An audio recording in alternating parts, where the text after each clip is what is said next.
안녕하세요 여러분, 세공놀입니다. 이번 영상에서는 생명공학 입문 시리즈 제3탄 단백질이란 무엇인가에 대해서 이야기를 해볼게요. 아마 단백질이라는 말을 못 들어보신 분 없을 거예요. 과연 단백질이 무엇인지 궁금하시면은 영상을 끝까지 봐주세요. 아참, 입문 시리즈는 반드시 순서대로 봐주세요.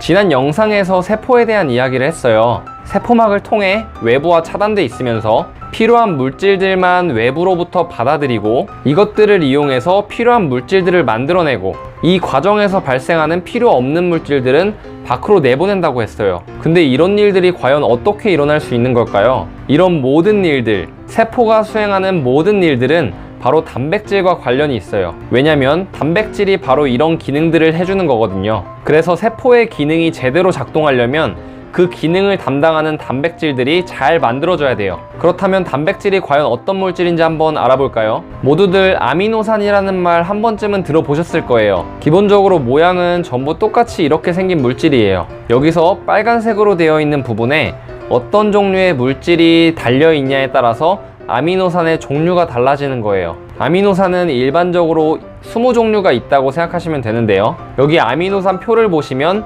20종류의 다양한 아미노산들이 있다는 걸 확인하실 수가 있어요. 물론 이걸 전부 외우라고 보여드리는 건 아니고요. 절대 그러지도 마세요. 조금 확대해서 다시 보여드리면 모든 종류의 아미노산들은 주황색으로 되어 있는 부분은 전부 다 똑같고요. 녹색으로 된 부분만 조금씩 달라서 아미노산의 종류가 달라지는 거예요. 왜 아미노산에 대해서 말씀을 드렸냐 하면 이렇게 다양한 종류의 아미노산들이 손에 손잡듯이 길게 사슬처럼 연결이 돼서 이렇게 수많은 아미노산들이 연결돼서 만들어지는 게 바로 단백질이거든요. 그림에서는 공간상의 제약으로 인해서 겨우 4개의 아미노산만 연결시켜 놨는데 실제로는 단백질을 구성하기 위해서 아미노산이 100개 단위 혹은 1000개 단위까지도 연결되어 있어요. 지금까지의 내용을 요약하자면 아미노산은 20종류가 있고 아미노산들이 길게 연결돼서 만들어진 게 바로 단백질이다. 자, 그럼 단백질에 대해서 좀 더 와닿으실 수 있도록 지난번에 설명드렸던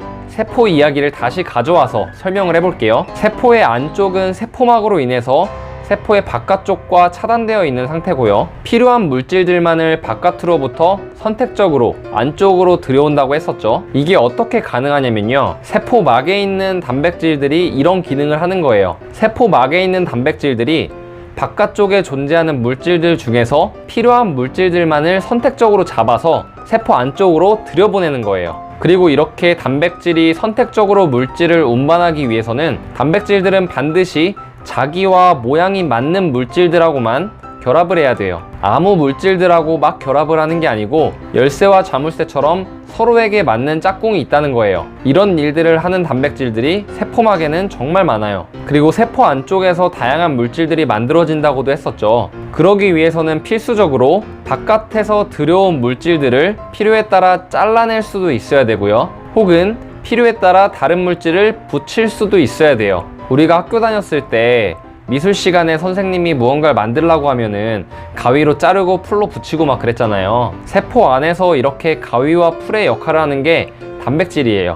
그리고 세포 안에서는 필요 없는 물질이 생기면 어떻게 한다 그랬죠? 우리가 집에 있는 쓰레기를 밖에 내다 버리는 것처럼 세포도 세포 안에 존재하는 필요 없는 물질들을 세포 밖으로 내보낸다 그랬죠. 이런 기능도 바로 단백질이 하는 거예요. 안쪽으로 들여올 때와는 반대의 방향으로 작동하는 거죠. 세포 안쪽에 존재하는 필요 없는 물질들을 단백질이 잡아서 바깥으로 뱉어버리는 거예요. 어떤가요, 여러분?